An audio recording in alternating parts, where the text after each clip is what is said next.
Welcome to the channel. I'm brand new to laser systems. After about 7 to 8 months of doing a lot of research online as well as discussions with manufacturers, I've probably looked at 12 to 15 different types of lasers, sizes, manufacturers, and brands.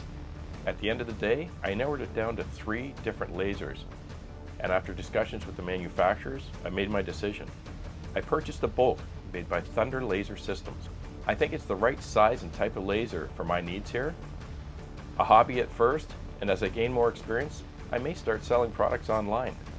I've got a lot to learn, and I've created this YouTube channel to share and exchange information with like-minded individuals like yourself.